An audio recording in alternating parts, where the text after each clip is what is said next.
మేము బయటకు వస్తున్నప్పుడు సహాయం చేయ, ఎగ్జామ్స్లో కాపాడయ్యా అని అందరూ కూడా ప్రార్థన చేస్తామా లేదా? చేస్తామా? అదేవిధంగా పెద్దవారైన వారందరూ కూడా వ్యక్తిగతంగా వారికి కలిగిన శ్రమలను బట్టి, బాధలను బట్టి, ఇబ్బందులను బట్టి ప్రతి ఒక్కరు కూడా ప్రార్థన చేస్తూ ఉంటారు. అయితే ప్రార్థన చేస్తున్న క్రమంలో ఒక్కొక్కసారి దేవుని దగ్గర నుంచి కొన్నిసార్లు జవాబు రాని స్థితిలో ఉంటాం. అయితే మన జీవితంలో ప్రతి ప్రార్థనకు జవాబు రావాలంటే మనం ఏమి చేయాలి? ఎలాగ మన జీవితంలో ప్రార్థనకు జవాబు మన జీవితంలోనికి వస్తుంది అనేది ఈ రాత్రి తెలుసుకుందాం. అందరూ ఇటే ఉన్నారా? చూడండి అందరూ ఒకసారి. హల్లెలూయా.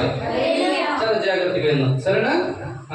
ఎఫెసీయులకు రాసిన పత్రిక 3వ అధ్యాయము 20వ వచనం నుంచి 21వ వచనం వరకు చూడండి. మీ దగ్గర ఉన్న బైబిల్ గ్రంథంలో కూడా ఉన్నది. ఎఫెసీయులకు రాసిన పత్రిక 3వ అధ్యాయము 20వ వచనం కావచ్చు.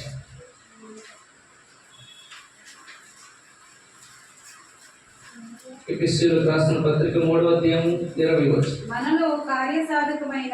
మనలో కార్యసాధకమైన తన శక్తి చొప్పున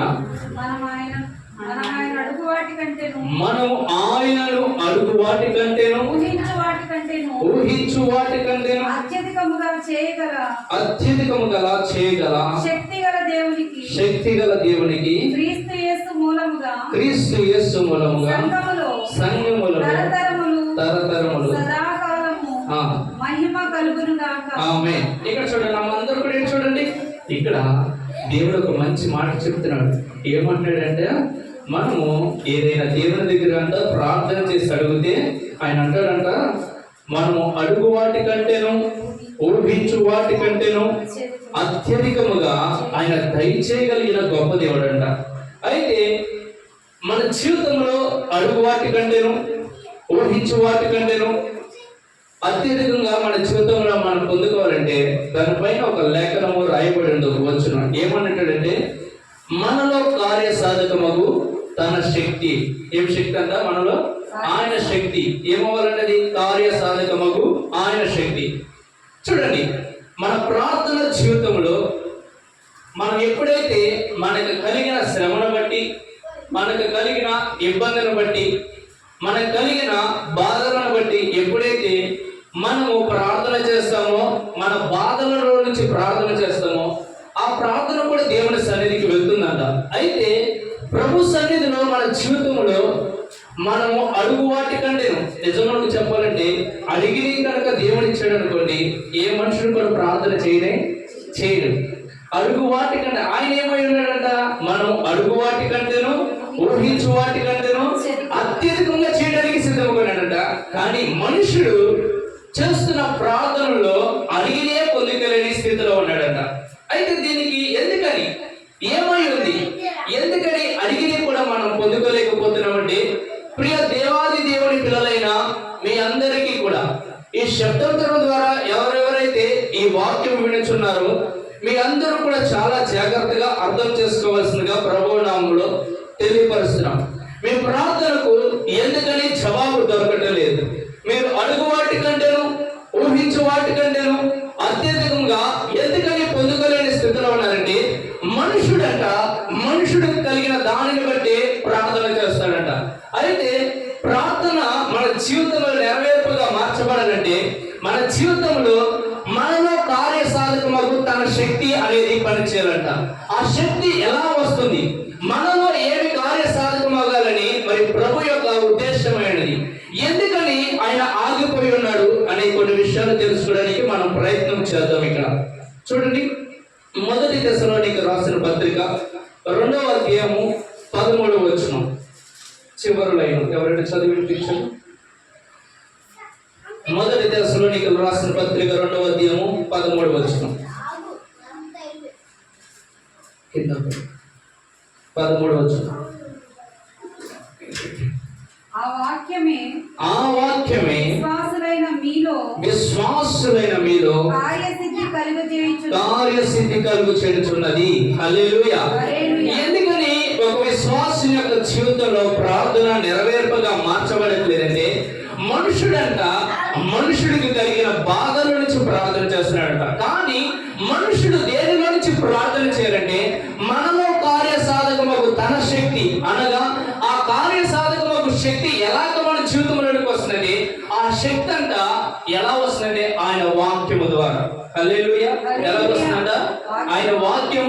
ద్వారా.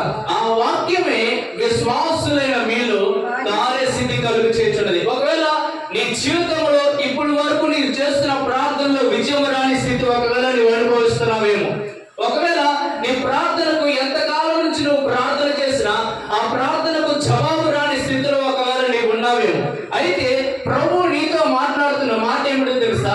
ఇప్పుడు వరకు నీ హృదయంలో ఉన్న బాధ అంతటిని కూడా నాకు చెప్తున్నావు కదా, మంచిదే, నేను వింటున్నాను. అయితే నీవు నీ జీవితంలో నీవు అడుగుతున్న వాటికంటేను కూడా, ఊహిస్తున్న వాటికంటేను కూడా అత్యధికంగా నేను చేయాలని ఆశ కలిగి ఉన్నా నీ జీవితంలో. అయితే నీ జీవితంలో నువ్వు అడిగిన వాటినల్లా కూడా జరిగిపోవాలంటే నేను ఏమి చూస్తున్నానంటే, నువ్వు ఎప్పుడైనా నా మాటను వాక్యముగా తీసుకుని ఆ వాక్యము నుంచి నువ్వు ప్రార్థన చేస్తావని ఆయన ఎదురు చేస్తా ఉన్నాడట. హల్లెలూయా. అందుకని ఒక చోట ఈ విధంగా రాయబడి ఉంది, యోహాను సువార్త 15వ అధ్యాయము 7వ వచనం. యోహాను సువార్త 15వ అధ్యాయము 7వ వచనం. నా యందు మీరును మీ యందు నా మాటలను నిలిచి ఉండిన యెడల ఏది ఇష్టమో అడుగుడి. ఏంటంటే ఇక్కడ దేవుడు స్పష్టంగా మాట్లాడుతున్నాడు, యేసుక్రీస్తు ప్రభువారు. అయ్యా, నేను మీ జీవితంలో అడుగు వాటికంటేను, ఊహించు వాటికంటేను అత్యధికంగా జరిగించాలని నేను ఆలోచన కలిగి ఉన్నా. అయితే ఇవన్నీ జరగడం నా చిత్తమే. అయితే మీరు ఏం జరగట్లేదు తెలుసా? ఒక కార్యసాధకమకు శక్తి అనేది పనిచేయట్లా. ఆ కార్యసాధకమకు అనే శక్తి ఎలా పనిచేస్తుందంటే నా మాటల వల్ల పనిచేస్తుంది. నా వాక్యము కనుక నీవు తీసుకుని నా మాటల నుంచి కనుక నువ్వు ప్రార్థన చేయగలిగితే ఆ ప్రార్థన నిశ్చయముగా నెరవేర్చబడుతుంది. ఇక్కడ ఏమన్నాడు? నా యందు మీరును మీ యందు నా మాటలను ఉండిన యెడల మీకు ఏది ఇష్టమో అడుగుడి, అది మీకు అనుగ్రహింపబడును. హల్లెలూయా. ఈ రాత్రి కాలంలో ప్రభు మీతో మాట్లాడుతున్న మాట, ప్రభు మాటలను మీ జీవితంలోకి తీసుకోవడం అనేది చాలా ప్రాముఖ్యమైనది.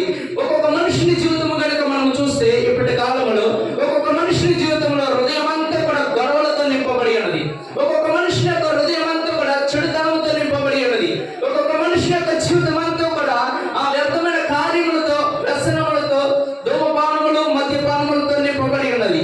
వ్యర్థమైన పాపములతో నింపబడి ఉన్నది. హృదయం నిండిన దాన్ని బట్టి నోరు మాట్లాడనని లేఖనము మాట్లాడుతుంది. నీ జీవితంలో ఫలభరితమైన ప్రార్థన జీవితం నువ్వు అనుభవించాలంటే నీ హృదయం అంతా కూడా ఆయన వాక్యముతో నింపబడాలి. హల్లెలూయా, హల్లెలూయా. అందుకని ఒక చోట ఈ విధముగా రాయబడి ఉంది. ఒకసారి చూడండి, కొలస్సీయులకు రాసిన పత్రిక, కొలస్సీయులకు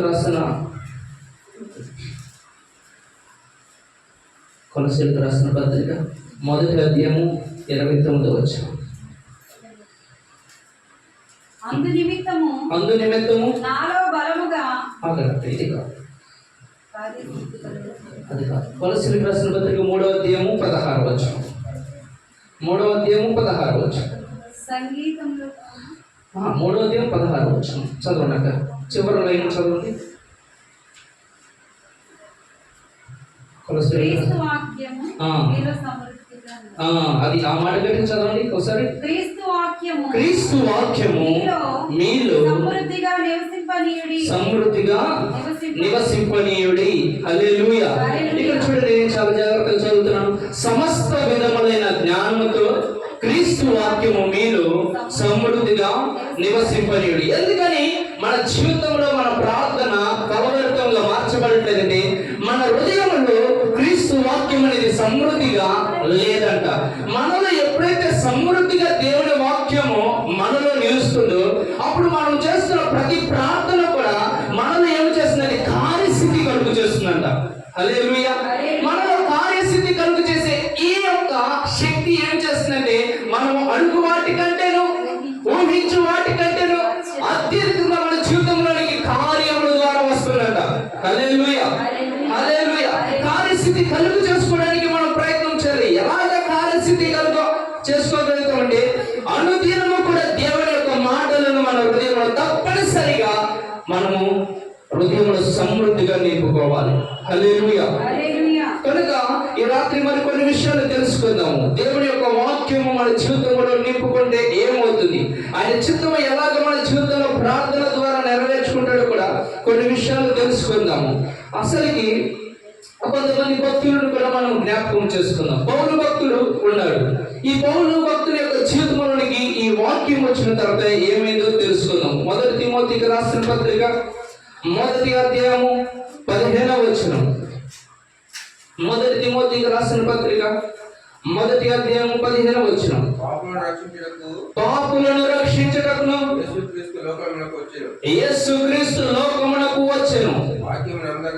అను వాక్యము నమ్మదగినదియు పూర్ణ అంగీకారం అయి ఉన్నదట. అయితే ఈ వాక్యం వచ్చిన తర్వాత పౌలు భక్తుని యొక్క జీవితంలోనికి ఏం జరుగుతుందో తెలుసా? ఏం జరిగిందో చదవండి, ఇంకా ముందు చదవండి కనుక. 1 తిమోతికి రాసిన పత్రిక 1వ అధ్యాయం. ఎవరంట ఇతడు? మొట్టమొదటి ప్రాణుడిగా పాపంలో చూసుకుంటున్నాడంట. ఈ వ్యక్తి దగ్గరికి ఏమొచ్చిందో తెలుసా? వాక్యం వచ్చింది. ఏమొచ్చింది? వాక్యము. ప్రధాన పాపిగా జీవిస్తున్న వాని యొక్క జీవితంలోనికి వాక్యం వచ్చింది. ఈ రోజు మన జీవితంలో కూడా ఏమొస్తుంది తెలుసా? వాక్యమే వస్తుంది. ఏమొస్తుంది? వాక్యం వస్తుంది. ఈ వాక్యము ప్రధాన పాపిగా ఎంచబడిన పౌలు జీవితంలోకి వచ్చిన తర్వాత ఏమైందో తెలుసా? కొలస్సీయులకు రాసిన పత్రిక 29వ వచనం. అది ఒకసారి చదవండి. 1వ అధ్యాయం 29వ వచనం చూడండి. 29. అందు నిమిత్తము నాలో బలముగా కార్యసిద్ధి కలుగు చేయు. ఏమి శక్తి అనేది? ఆయన క్రియాశక్తి. ఏమిటిది? వాక్యము పౌలు భక్తుని యొక్క జీవితంలోనికి ఎప్పుడైతే వచ్చిందో ఆ పాపం అనే భక్తుని ఆ జీవితము కాస్త పరిశుద్ధిగా మార్చుకున్న తర్వాత ఈ వాక్యము కాస్త ఏమైపోయింది? ఈ వ్యక్తి జీవితంలో కార్యసిద్ధి కలుగు చేస్తుందంట. ఏం చేస్తుందంట? కార్యసిద్ధి కలుగు చేస్తుందంట. కార్యసిద్ధి కలుగు చేస్తే ఏం జరుగుతుందంట? ఆయన క్రియాశక్తిని బట్టి నేను పోరాడుచు హల్లెలూయా. ఆ వ్యక్తి కనుక జీవితం కనుక మనం చూస్తే ఏమన్నాడు తెలుసా? తగుకు నేను మంచి పోరాటము పోరాడి తిని నా కళ ముట్టించింది. అంటే అతని జీవితంలో తాను వాక్యము తన దగ్గరికి వచ్చిన తర్వాత ఆ భక్తుని యొక్క జీవితం అంతా కూడా కార్యసిద్ధి కలుగా చేసుకుంటానే ఉన్నాడంట. హల్లెలూయా. ఈ రాత్రి నీ జీవితంలో కూడా దేవుని వాక్యం ఎందుకని వస్తుంది? దేవుని వాక్యం ఏమని మాట్లాడుతుంది నీతో? ఎందుకని దేవుని వాక్యం నీ హృదయంలో నింపుకోవాలంటే నీవు చేస్తున్న ప్రతి ప్రార్థన కూడా విజయవంతముగా మార్చబడాలంటే పౌలు భక్తుని యొక్క జీవితంలోనికి వాక్యం వచ్చిన తర్వాత ఆ వాక్యము ఆ వ్యక్తి జీవితంలో ఏ విధంగా అయితే కార్యసిద్ధి కలుగు చేసి ఒక మంచి పోరాటం పోరాడించడానికి ఏ విధంగా అయితే సహాయం చేసిందో అదే ప్రార్థన నీ జీవితంలో నెరవేర్చబడాలంటే ఈ వాక్యము నీ దగ్గరకు వచ్చి నీతో మాట్లాడుతుంది. అయ్యా, నా వాక్యము నీ హృదయంలో నింపుకుంటావా? అమ్మా, నా వాక్యము నీ దేహంలో నింపుకుంటావా? నీ హృదయంలో నా వాక్యము నీ హృదయంలో సమృద్ధిగా నివసించింది అనుకో, నువ్వు అడుగు వాటి కంటేను ఊహించు వాటి కంటేను అత్యధికంగా నీ జీవితంలో నేను నెరవేర్చడానికి నీలో కార్య సాధకమగు శక్తిగా మార్చబడతాను. హల్లెలూయా. అంటే ఈ రోజు నీ జీవితంలో ఏమి కావాలి అంటే మొట్టమొదటిగా నీకు జవాబు రావాలంటే నీ హృదయంలో తప్పనిసరిగా దేవుని యొక్క వాక్యము సమృద్ధిగా నివసించుకోవాలి. హల్లెలూయా. ఆమేన్. చూడండి, ఇక్కడ నుంచి ఇంకొక చోట దగ్గరికి వెళ్దాము. ఇంకొక భక్తుల జీవితంలోనికి వెళ్దాం. వాక్యం వెళ్ళి ఏం చేసిందో 1 పేతురుకు రాసిన పత్రిక 3వ అధ్యాయము 19వ వచనం. ఇక్కడ చెరలో ఉన్న వారి దగ్గరికి వెళ్తుంది వాక్యము. చూడండి, 1 పేతురుకు రాసిన పత్రిక 3వ అధ్యాయము 19, 20 వచనం. దేవుని దీర్ఘ శాంతము ఇంకా కనిపెట్టుచుండునప్పుడు ఇంకను కూడా కనిపెట్టుచుండగా పూర్వము నోవాహు దినములలో వాడ సిద్ధము చేయుచుండగా అవిధేయులైన వారి యొద్దకు అనగా చెరలో ఉన్న ఆత్మల దగ్గరికి ఆయన ఆత్మరూపిగానే వెళ్ళి వారికి ప్రకటించెను. ఏం ప్రకటించాడు? వాక్యము. ఏం ప్రకటించాడు? వాక్యము. దేవుని మాటలను ఎక్కడున్న వారికి చెప్తున్నాడంట. అవిధేయులు ఉన్న, చెరలో ఉన్న, వాడలో ఉన్నారు. ఏ మనుషుడు ఇక్కడ లేనే లేడు. ఈ భూమి మీద మనుషుడు అనే వారికి ఎవరు లేరు. ఆ వాడలో ఉన్నవారు తప్ప ఎవరు కూడా ఈ భూమి మీద మనుషుడు అనేవారు లేరంట. అలాంటి స్థితిలో ఉన్న వారి దగ్గర కూడా ఏం లేదో తెలుసా? దేవుని యొక్క వాక్యము. ఎందుకని వెళ్ళిందంటే ఆ వాక్యమే వారిని బయటికి తీసుకురావడం కోసం. హల్లెలూయా. ఆ వాక్యమే వారిని విడిపించడం కోసం వెళ్ళిందంట. ఆ వాక్యమే వారి బ్రతుకులను మార్చడానికి వెళ్ళిందంట. ఆ వాక్యమే వారి జీవితంలో మార్గములు వేయడానికి వెళ్ళిందంట. ఈ రాత్రి నీతో కూడా నీ జీవితంలోనికి ఈ వాక్యం ఎందుకు వస్తుందంటే నీ జీవితంలో ఒక రమ్యమైన మార్గములను సిద్ధపరచడానికి వస్తుంది. నీ జీవితంలోనికి ఈ వాక్యం దేనికి వస్తుందంటే నువ్వు అడుగు వాటి కంటేను, ఊహించు వాటి కంటేను అత్యధికంగా నువ్వు చేసిన ప్రతి ప్రార్థన నెరవేర్చబడడానికి ఈ రాత్రి కోసం ఈ వాక్యం నీ స్థలంలోనికి నీ జీవితంలోకి వస్తుంది. హల్లెలూయా. ఖచ్చితంగా ఈ రాత్రి ఈ వాక్యము ప్రభువు నీతో మాట్లాడుతున్నాడు కనుక ఆ వాక్యమే నీ జీవితంలో కార్య సాధకంగా పనిచేయడానికి నీ హృదయంలోనికి ఆహ్వానించు. ఆ వాక్యమే ఆ ప్రభు అయిన యేసు క్రీస్తు ప్రభువారు. హల్లెలూయా. ఎందుకని ఏమన్నాడైనా ఆది యందు వాక్యము ఉండెను, వాక్యము దేవుని యొద్ద ఉండెను, ఆ వాక్యమే దేవుడై ఉండెను. హల్లెలూయా. అంటే ఏంటి? ఆ వాక్యము మన జీవితంలోకి ఎప్పుడైతే వస్తుందో మన ప్రార్థనకు సహాయం చేస్తున్నారంటే ఆయనే. హల్లెలూయా. ఎవరు చేస్తున్నారు మన ప్రార్థనకి సహాయము? యేసయ్యే. ఆ దేవుడే నీలో ప్రార్థన జీవితంలో నీకు అడుగు వాటి కంటే, ఊహించు వాటి కంటే అత్యధికంగా జరిగించడానికి ఆయనే నీకు సహాయం చేయడానికి వస్తున్నాడంట. హల్లెలూయా. ఫిలిప్పీయులకు రాసిన పత్రిక 2వ అధ్యాయము 13వ వచనం. ఫిలిప్పీయులకు రాసిన పత్రిక 2వ అధ్యాయము 13వ వచనం. ఎందుకనగా మీరు ఇచ్చయించుటకు అంటే ఆశించుటకును కోరుకొనుటకును అని అర్థం అన్నమాట. ఇచ్చయించుటకును కార్యసిద్ధి కలుగ చేసుకొనుటకును ఎవరి చిత్తం అంట?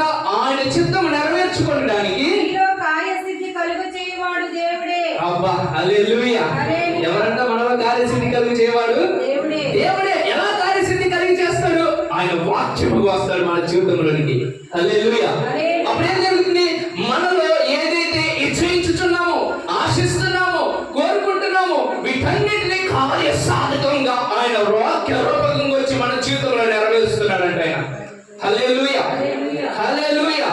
కనుక ఈ రాత్రి వాక్యం వింటున్న ప్రభు అయిన యేసు క్రీస్తు ప్రభు అయిన పిల్లలారా, మీతో దేవుని యొక్క వాక్యము స్పష్టంగా మాట్లాడుతుంది. మీ జీవితంలో వాక్యము ఈ రాత్రి కాలమున ఖచ్చితంగా నీ హృదయంలోనికి నువ్వు చేర్చుకోవాలి. ఆ వాక్యమే ఆ దేవుడిని నిత్యముగా నువ్వు చేర్చుకోవాలి. ఎప్పుడైతే నువ్వు చేర్చుకుంటావో ఆ వాక్యము నీ జీవితంలో కార్యసాధకంగా మార్చబడి, అది ఒక శక్తిగా మార్చబడి, అది ప్రార్థన శక్తివంతంగా మార్చబడి, నువ్వు చేస్తున్న ప్రతి ప్రార్థన కూడా అడుగు వాటి కంటేను, ఊహించు వాటి కంటేను అత్యధికంగా మార్చబడి నీ జీవితంలో ఫలవంతంగా మార్చబడడానికి రాత్రి సిద్ధమున్నది. ఆయన వాక్యమును తీసుకుంటావా? నీ హృదయంలోనికి చేర్చుకుంటావా?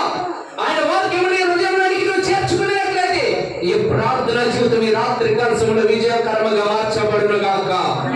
ఆమేన్. మరి కొన్ని విషయాలు తెలుసుకుందాము. చూడండి, ఈ వాక్యం ఎంత గొప్పదో. ఈ వాక్యం అంటే చాలా గొప్పది ఉండదంట. ఈ వాక్యం ఎప్పుడైతే మన జీవితంలోకి తీసుకుంటామో అది మన జీవితంలో బహు వేగంగా పనిచేస్తుందంట. ఎలా పనిచేస్తుంది? బహు వేగంగా పనిచేస్తుందంట. మనము ఈ భూమి మీద కొన్నిటిని చూస్తాం, చాలా స్పీడ్గా బళ్ళు వెళ్తాయా, ఏరోప్లేన్స్ వెళ్తాయి, విమానాలు వెళ్తాయి, అన్నీ వెళ్తాయి, స్పీడ్గా వెళ్తాయి కదా. గుర్రాలు వెళ్తాయా బాగా స్పీడ్గా? ఎవరు ఉరుకుతారు బాగా స్పీడ్గా? మనుషులు బాగా ఉరుకుతారా? మనిషి కంటే స్పీడ్గా ఎవరు ఉరుకుతారు, రన్ చేస్తారు, పరిగెత్తుతారు? గుర్రాలు, సింహాలు, పులులు ఇవన్నీ బాగా స్పీడ్గా పరిగెత్తుతా లేదా? లేడికాలు బాగా పరిగెత్తుతా లేదా? అవునా? అయితే దేవుని వాక్యము కూడా పరిగెత్తుతుందంట. హల్లెలూయా. చూడండి, 147వ కీర్తన 15వ వచనం ఒకసారి చదవండి. 147వ కీర్తన 15వ వచనం. భూమికి ఆజ్ఞ ఇచ్చువాడు ఆయనే, ఆయన వాక్యము వేగముగా పరిగెత్తును. హల్లెలూయా.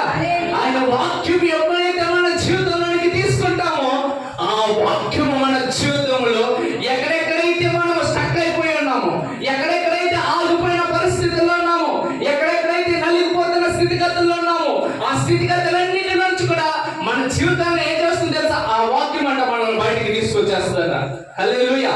ఎంత స్పీడ్ అంట? బహు వేగముగా పరిగెత్తుతుందట. ఏంటది? దేవుని యొక్క వాక్యం.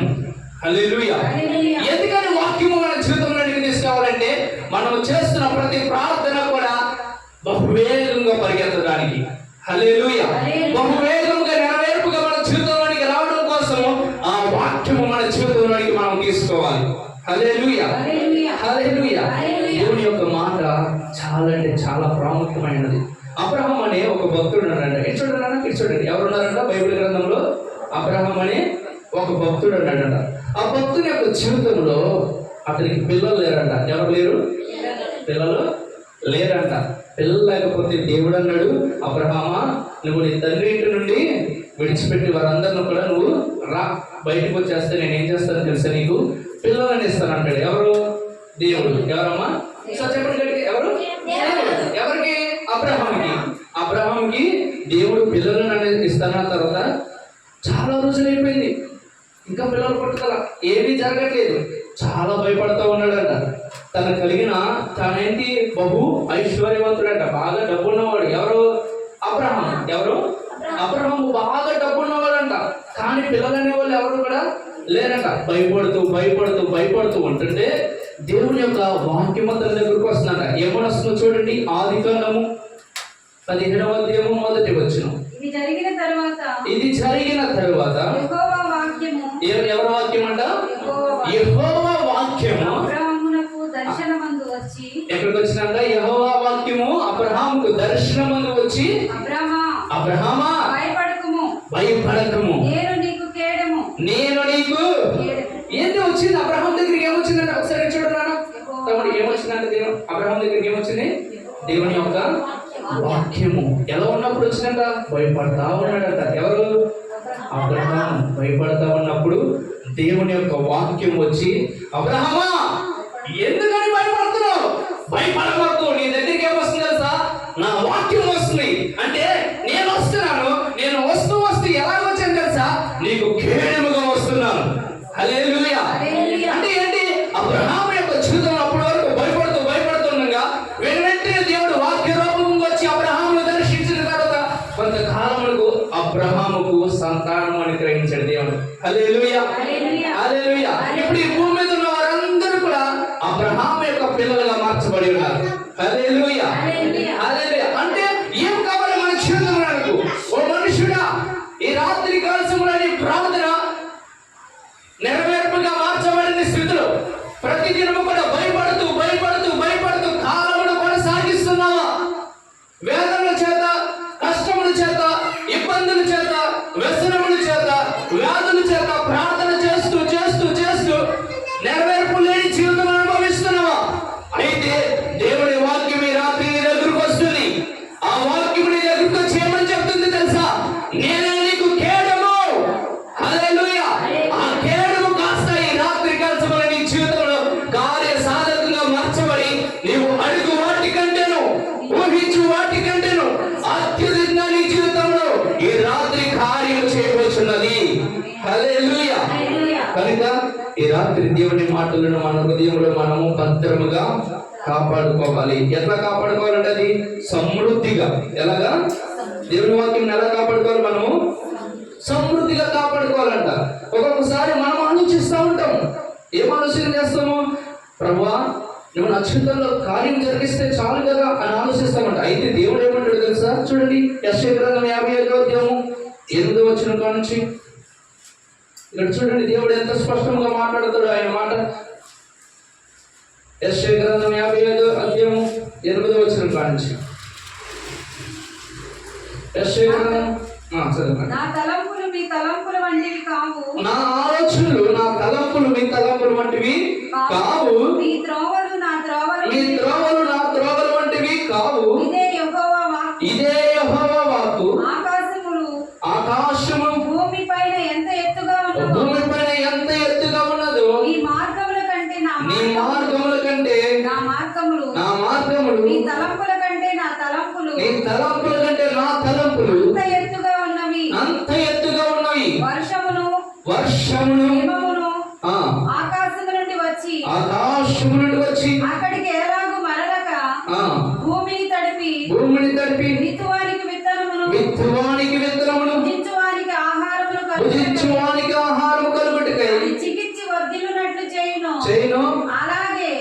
నా నోట నుండి వచ్చు వచనములు ఉండును. హల్లెలూయా. ఎలా ఉండదంట దేవుని మాట? భూమి మీదకి వర్షం వస్తుందంట. ఏమో వస్తుందంట. అది వచ్చి ఏం చేశారండి? చూడండి, ఇటు చూడండి నాన్న. తమ్ముడు, ఇటు చూడండి. 1 2 3 ఇటు చూడండి. ఈ భూమి మీద వర్షాలు పడుతున్నాయా?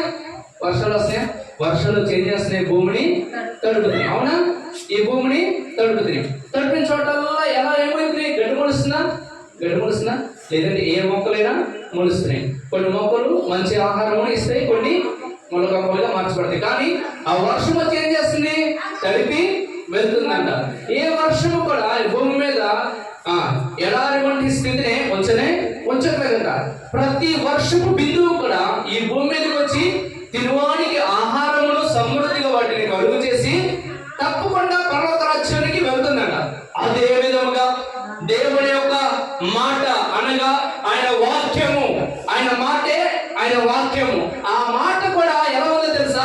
తప్పనిసరిగా ఈ భూమి మీద ఏదైతే ఆయన మాట విడుదల చేస్తున్న ఒక మనిషి జీవితంలో ఆ మాట నెరవేర్చబడిన తర్వాత ఈ భూమి మీద నుంచి పర్వత రాజ్యం వెళ్తుందంట.